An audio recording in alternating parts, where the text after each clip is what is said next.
Hi എൻ്റെ പ്രിയ സഹോദരങ്ങളെ, ഇത് ഈ റോഡിലെ തെപ്പക്കുളം എന്ന് പറയുന്ന ഒരു പ്ലേസാണ്.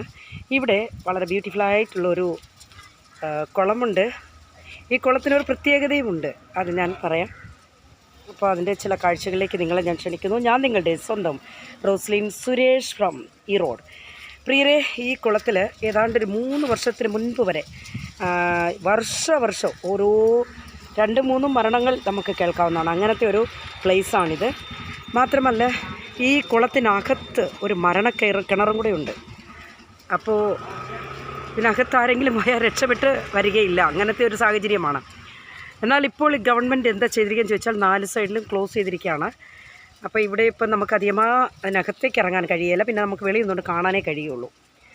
അപ്പോൾ ഇതാണ് തെപ്പക്കുളം, കണ്ടല്ലോ. ഇതിൻ്റെ ചില ചുറ്റുപാടും കാര്യങ്ങളൊക്കെ ഞാനൊന്ന് കാണിക്കാം. തൊട്ടടുത്തൊരു സ്കൂളുണ്ട്, വിനായക വിദ്യാഭവൻ സ്കൂൾ എന്ന് പറയുന്നൊരു സ്കൂളും കൂടാണ്. അപ്പോൾ ഇവിടെ അനേകർ വന്നിരിക്കുന്ന ഒരു പ്ലേസാണ്. അപ്പോൾ നമുക്ക് ഒരുപാട് സമയം വിശ്രമിക്കാനൊക്കെ ഉള്ള ഒരു നല്ല ഒരു പ്ലേസാണ്. ഇതാണ് ഈ റോഡിലെ തെപ്പക്കുളം. തെപ്പക്കുളം എന്ന് പറയുമ്പോൾ അത് വീരപ്പഞ്ചത്രം ഏരിയയാണ്. കണ്ടല്ലോ, ഇതാണ് തെപ്പക്കുളം. ഓക്കെ, നിങ്ങൾക്ക് ഈ കാഴ്ചകളൊക്കെ ഇഷ്ടപ്പെട്ടു എന്ന് തോന്നിയാൽ പ്രത്യേകിച്ച് ഈ ചാനലിൽ സബ്സ്ക്രൈബ് ചെയ്യാത്തവർ ചെയ്യണം. അതുപോലെ ലൈക്ക് ചെയ്യുക, ഷെയർ ചെയ്യുക. അപ്പോൾ ഞാൻ വീണ്ടും നല്ല കാഴ്ചകളോടെ വരും. ഞാൻ നിങ്ങളുടെ സ്വന്തം റോസ്ലിൻ സുരേഷ്, ഈ റോഡ്.